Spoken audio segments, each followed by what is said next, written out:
Our next topic of discussion is going to be that of global marketing.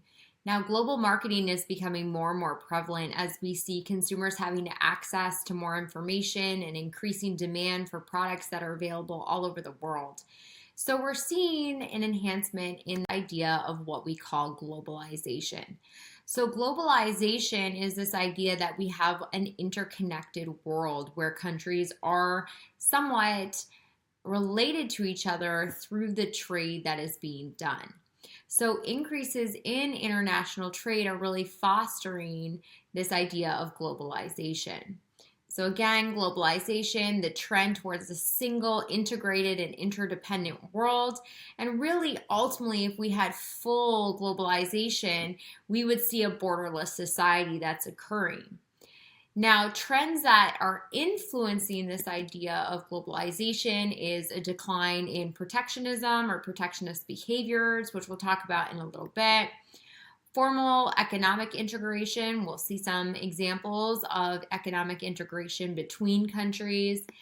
Global competition for global consumers, and the emergence of a networked global marketplace. And lastly is really a growing prevalence of economic espionage. And we won't spend much time on that really at all, but the other aspects we will talk about. Now, if we think about globalization and its related and how it's related to importing and exporting within a country, we come across the topic of trade, and we have to have an understanding of the difference between importing and exporting. So countries participate in both importing, bringing commodities into a country, and exporting, which would be selling products to other countries around the world. So you can see in the image here that country A, as a positive or bringing money in, is importing. They have a negative in terms of the cost of goods that they are then exporting to the other country. And then you can see that there's an exchange of payment that's occurring as well.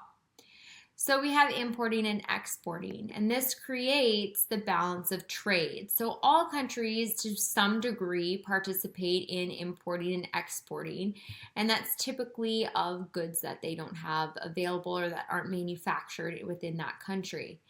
Now, the balance of trade is the difference between the monetary value of that nation's exports and imports. And what we see happening is because there's this constant flow of importing and exporting being done, it creates a trade feedback effect. So this is the amount of importing and exporting that are basically complementary to each other. Whereas one importing from one country increases, exporting from another country increases. Further, as exports increase, economic factors within the country shift, such as a rise in income, which leads to an increased desire for import or other products. So we see it's a constant relationship between imports and exports, both within a country and within the world in general. Now, one of the aspects that is influencing this increase in trade worldwide, as I mentioned, is the idea of protectionism. Now, protectionism rests on this idea that a country will implement barriers to restrict foreign investment, and that can include importing of foreign goods. So the idea, if you think of it as a country protecting itself, they can implement legal barriers or exchange barriers to help keep products manufactured within the country, used by its consumers, and restrict the amount of importing that the country is doing.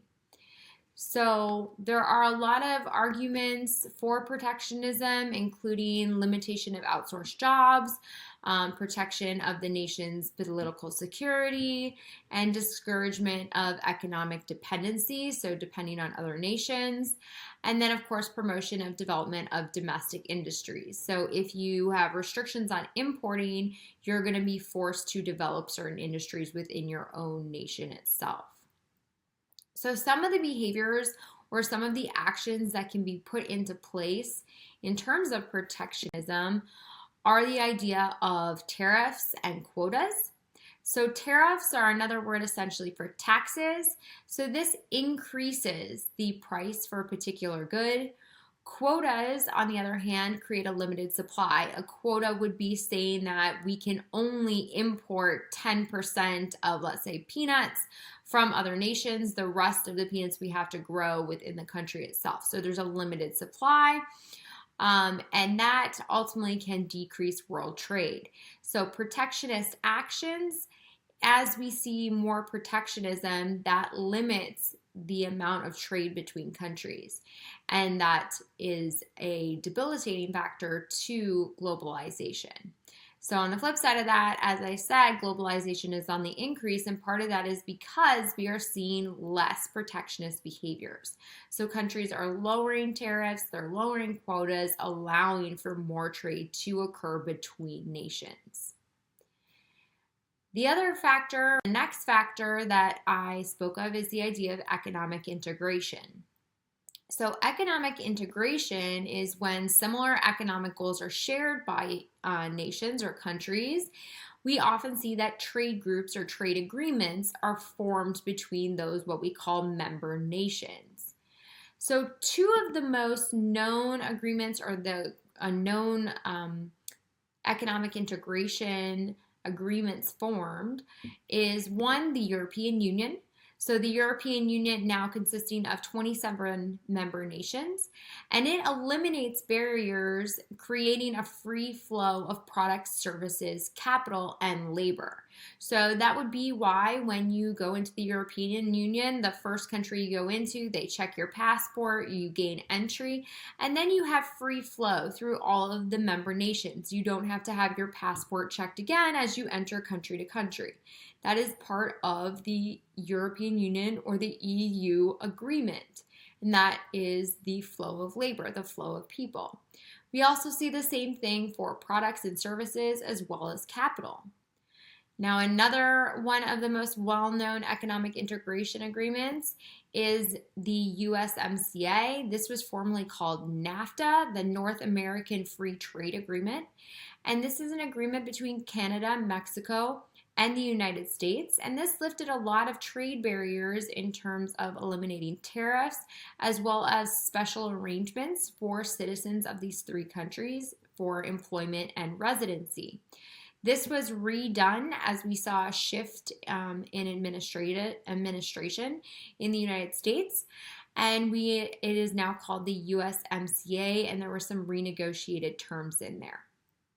Both of these examples, though, are great examples of economic integration, where the member nations have very similar goals and come to agreement of how they're going to handle importing and exporting of goods, services, and, as I said, even people across their borders. We're also seeing effect globalization is that enhancement in competition. So global competition exists when firms originate, produce, and market products and services worldwide. So consumers become more aware of products that are out there, and it creates more competition on a global level. Now, global companies really can be divided up in three ways based on what their focus is in terms of their product entering another area. So the first type we can have is international firms.